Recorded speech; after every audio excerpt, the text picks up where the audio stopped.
In Green Room, a punk band is forced to fight for their survival after witnessing a murder at a neo-Nazi skinhead bar. Needless to say, this one is not for kids. What's up, everybody? It's your friendly neighborhood Tony here with another Blu-ray Tuesday. For those that don't know, Blu-ray Tuesday is something I totally made up where I reach into my big old pile of Blu-rays, pull something out, and review it for your viewing pleasure. Also, and probably more importantly, it lets me take movie recommendations from you. So, if you have a movie you would like me to review on Blu-ray, let me know in the comments below. This Blu-ray Tuesday recommendation comes courtesy of the homie, Kirio Christian. If that all sounds good to you, give the video a like and consider subscribing for more movie reviews, rankings, and reactions. All right, let's get into it. Green Room is a horror thriller film that came out in 2015 and is written and directed by Jeremy Saulnier, I think is how you pronounce it, and it's distributed by A24. Green Room is actually the third installment in what Saulnier calls his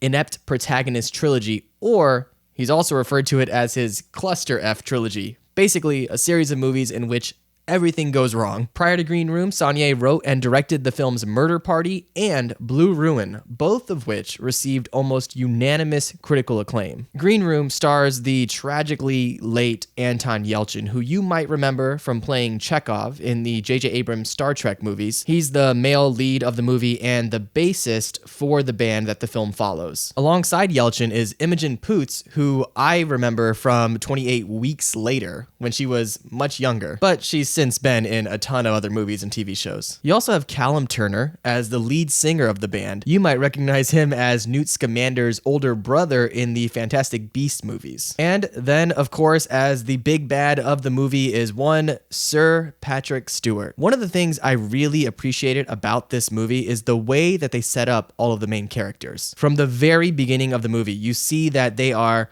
one, not great people, not to say that they're deserving of some of the horrible things that happen to them in the movies, but they're kind of losers, and you really see that they're just kind of flying by the seat of their pants the entire movie. The people in the band don't really have any solid plans and are really just living in the moment, which they kind of aptly express in the way that they talk about their own music. And as such, when they're put into a really screwed up situation where they have to find a way to survive something horrific, everything they do makes total sense for them. Even though while watching it, you and I might be face palming at how absolutely dumb they are. At the end of the day, the movie stays very authentic to the characters that it lays out. I feel like particularly with Anton Yelchin's character, you really can't help but connect and feel for him. He really had this vulnerability about him that honestly kind of reminded me of a young Michael J. Fox. I know that's weird to say in this horror movie, especially because we associate Michael J. Fox with Back to the Future.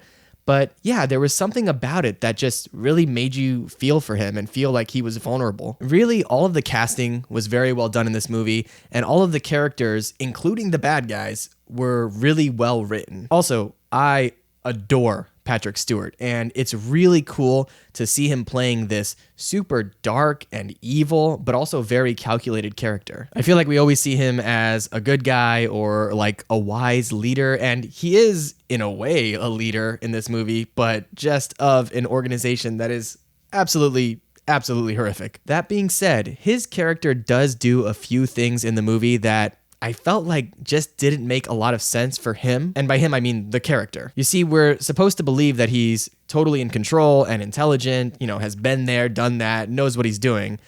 But there are a couple of choices that he makes that, honestly, I just felt like they wrote it in to get where they wanted to get with the story. It almost came off like Saulnier wrote himself into a corner and just had to say, and then they do this. Just because, just to get him out of the situation he was in. It's hard to say without spoiling anything, but there are a couple times in the movie where the bad guy does something that you're just like, why? Why would you do that?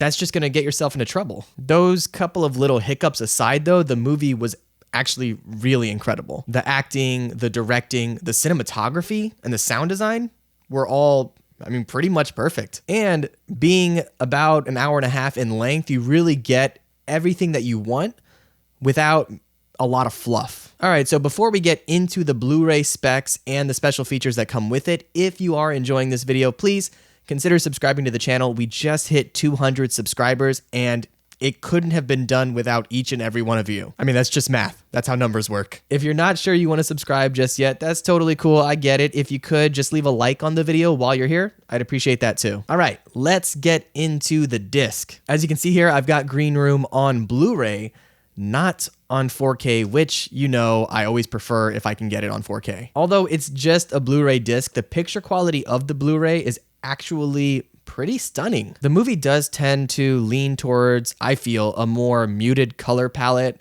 with darker and duller tones, which, I mean, kind of makes sense considering that it is a horror movie. You know, you don't want bright neon colors. This isn't Guardians of the Galaxy or anything like that. But despite that muted tone, everything as far as picture quality looked really spot on. You can definitely tell that all the things they did with color grading were completely intentional. Whether it was with like the grime and the details of this dark and gritty bar, or the super gory practical effects, or some of the more beautiful cinematic exterior shots, this disc does not let you down with its picture quality. The movie also comes with a really solid 5.1 audio track. Now, you're not getting Atmos, but I really don't think you need that. And when you're dealing with a horror thriller like this, I feel like well done audio is super important. The movie really nails all of the intricacies, all those gross, squelchy, crunchy, brutal sounds you might expect when somebody's being mutilated. It also keeps you on edge by using the surround speakers to put you in this really creepy environment. Overall, fantastic sound. And now, the special features. Unfortunately, with this movie, you're not getting a whole lot in that department. You do, however, get what I consider to be my bare minimum, which is a solid commentary track. In the commentary track, writer-director Jeremy Saulnier goes over every scene in the movie in excellent detail. Honestly, it's kind of like a short masterclass on low-budget horror filmmaking. So if you're really interested in the how and the why of everything, I absolutely recommend you check out the commentary track. In addition to the commentary track, you've got a nice little 10-minute featurette that is kind of a making of the movie. It's called In the Pit. Honestly, it's much better than your usual kind of throwaway promo piece. You get a lot of cool behind the scenes footage, and you get to see what it was like preparing for shooting certain scenes. Aside from that, you're just going to get a couple of trailers for some other A24 and Lionsgate movies, so nothing really special there. All in all,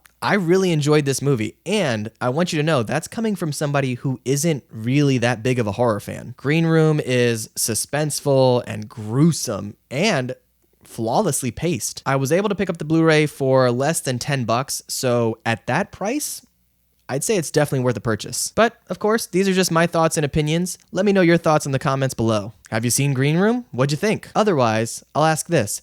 What's your favorite Patrick Stewart role? For me, I mean, how could I not say Jean-Luc Picard? I've also got a playlist right over here of all of my other Blu-ray reviews. If you'd like to hear my thoughts and maybe get some recommendations, definitely click right into there. And more importantly, do not forget to recommend your Blu-ray Tuesday movies in the comments below. All right? That's going to be it for me. Thank you so much for tuning in. I really appreciate it. And I'll see you in the next one. Be good.